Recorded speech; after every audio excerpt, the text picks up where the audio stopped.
Angela? His voice was a mix of confusion and horror. She jolted upright, her face draining of color as she realized she had been caught. The bottle slipped from her grasp and rolled onto the floor with a dull clink.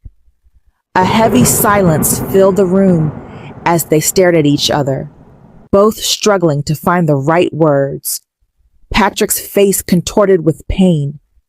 What the hell is this?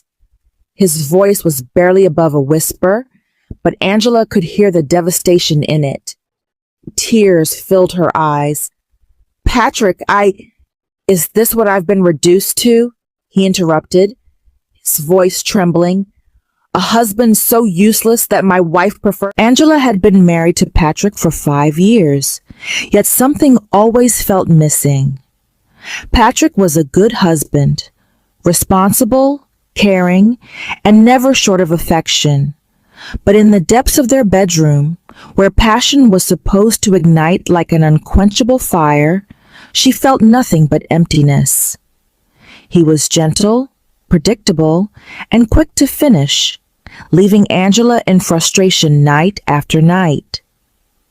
At first, she convinced herself that love was more important than passion. She reassured herself that pleasure could be sacrificed for companionship. But no matter how much she tried, a hollow craving gnawed at her soul. Her body yearned for something more, something wild, untamed, and powerful enough to awaken the beast of pleasure inside her. One evening, while doing the dishes, Angela's eyes landed on an empty beer bottle left on the kitchen counter. Its smooth glass surface and sturdy shape stirred something deep within her. A wicked thought crossed her mind, and though she tried to push it away, it kept coming back, stronger and more tempting than before. That night, with Patrick snoring beside her, Angela slipped into the bathroom, her heart pounding like a drum. She locked the door, grabbed the bottle, and hesitantly ran her fingers over its surface. A shiver of anticipation coursed through her veins. She closed her eyes, and for the first time in years, she felt something real. What started as an experiment soon became an obsession. Every night, when Patrick was asleep, she would sneak into the bathroom or wait until he left for work to indulge herself. The bottle became her secret lover, her guilty pleasure. With it, she felt satisfaction Patrick had never been able to give her. But secrets never stay hidden forever. One fateful evening, Patrick returned home earlier than expected. Angela, thinking she was alone, had locked herself in the bedroom, lost in the throes of forbidden pleasure. She was so consumed by her ecstasy that she didn't hear the front door open. Patrick was about to call out her name when he noticed the bedroom door slightly ajar. He peered inside, and what he saw froze him in place. His wife, lying on their bed, her face twisted in sinful delight, moaning softly as she used a beer bottle in ways he never could have imagined. Angela? His voice was a mix of confusion and horror. She jolted upright, her face draining of color as she realized she had been caught. The bottle slipped from her grasp and rolled onto the floor with a dull clink. A heavy silence filled the room as they stared at each other, both struggling to find the right words. Patrick's face contorted with pain. What the hell is this? His voice was barely above a whisper, but Angela could hear the devastation in it. Tears filled her eyes. Patrick, is this what I've been reduced to? He interrupted, his voice trembling. A husband so useless that my wife prefers a damn bottle over me? Angela wrapped herself in a sheet, shame pressing down on her chest like a heavy stone. It's not like that, Patrick. I love you, but... She hesitated. You never satisfy me. His breath hitched. He looked like she had just driven a dagger through his heart. "I thought we were happy." "We are," she whispered, "but I needed more." Patrick staggered back, running a shaky hand through his hair. "How long has this been going on?" Angela lowered her gaze. "A few months." His face twisted in agony. "You could have talked to me. We could have fixed this together. But instead, you turned to that?" He pointed at the bottle with disgust. Angela sobbed, reaching for him. "Patrick, I don't want to lose you. I didn't know how to tell you." He took a step back, his expression unreadable. "I need time to think." As Patrick walked out of the room, Angela felt the weight of her choices crashing down on her. She had risked everything for pleasure, and now she stood on the edge of losing the man she loved. Would he forgive her? Would they ever recover from this betrayal? Or had she just shattered their marriage beyond repair? Only time would tell. That night, Patrick slept on the couch.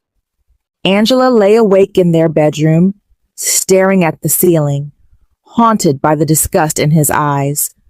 The weight of her actions pressed on her chest, suffocating her with regret. She had never intended to hurt him, never wanted to make him feel inadequate. But the truth was out, and there was no taking it back. The next morning, Patrick barely spoke to her. He moved through the house like a ghost, avoiding her eyes. Angela wanted to say something, to reach out and fix what had been broken, but she didn't know where to start. Finally, she whispered, "Patrick, please, talk to me." He set his coffee cup down with a sharp clink and exhaled.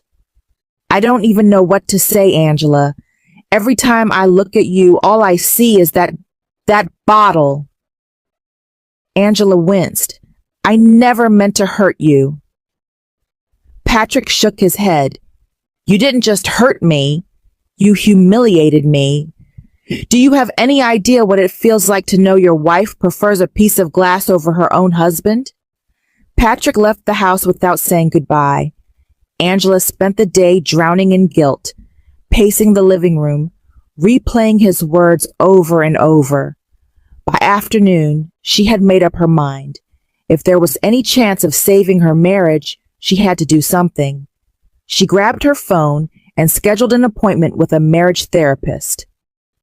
That evening, when Patrick returned home, Angela met him at the door. "I booked a therapy session for us," she said, her voice steady. "Please, Patrick, I don't want to lose you." He studied her, his jaw clenched. "And what exactly do we tell them? That my wife cheats on me with a beer bottle?" Tears welled up in her eyes. "We tell them the truth, that I love you, but there's something missing, and I don't know how to fix it." Patrick exhaled, rubbing his temples. "I don't know if I can do this, Angela, but I'll go. For us." The following day, they sat across from Dr. Abiola, a middle-aged woman with kind eyes and a soft but firm voice. Angela felt naked under her gaze. "Let's start from the beginning, Doctor," Abiola said. "Angela, can you explain what led to this situation?" Angela swallowed hard. "I love my husband, but I've never felt fulfilled. I kept hoping it would change, but it didn't. And I was too ashamed to talk about it."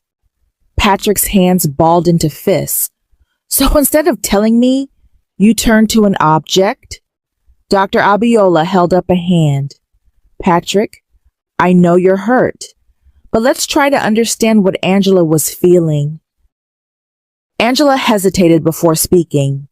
"I was scared, Patrick. I didn't want to make you feel like less of a man, but the frustration kept building, and one day I acted on impulse. It was wrong, but it was never about replacing you. It was about something I couldn't put into words." Patrick sighed, running a hand over his face. So what do we do now? Dr. Abiola leaned forward. Communication and intimacy are two sides of the same coin. You both need to be honest about your needs. Angela, you need to express what you desire. And Patrick, you need to be open to making changes. This isn't just about sex, it's about connection. The sessions were hard. At times, Patrick's anger flared, and Angela's shame made her want to hide. But slowly they began to understand each other. Angela learned to speak up about her desires. Patrick learned that pleasure wasn't just about mechanics, but about paying attention to his wife's needs. One night, weeks after the confrontation, Patrick reached for Angela in bed. But this time he didn't rush. He explored, listened, and paid attention to the things that made her body respond. For the first time in years, Angela felt seen, felt wanted, felt truly satisfied. As she lay in his arms afterward, she whispered, "Thank you for giving us a chance." Patrick kissed her forehead. "I almost lost you, but I'm glad I didn't." And for the first time in their marriage, they both felt whole. Moral lesson of the story. 1. Communication is key in relationships. Unspoken desires and frustrations can create distance between partners. Honest communication can prevent emotional and physical dissatisfaction. 2. Unaddressed problems lead to destructive choices. Instead of seeking a healthy solution, Angela turned to a harmful habit. Avoiding issues only makes them worse. 3.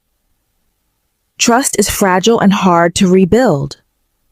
Betrayal, even when not involving another person, can deeply wound a relationship. Trust must be nurtured, not taken for granted. 4th, self-control and boundaries matter. Seeking pleasure outside the marriage in inappropriate ways can damage a relationship beyond repair. Healthy boundaries are essential. 5. Healing is possible with effort. Despite the betrayal, Angela and Patrick had a chance to rebuild their love through understanding, therapy, and commitment. 6. Temptation is everywhere, but choices define us.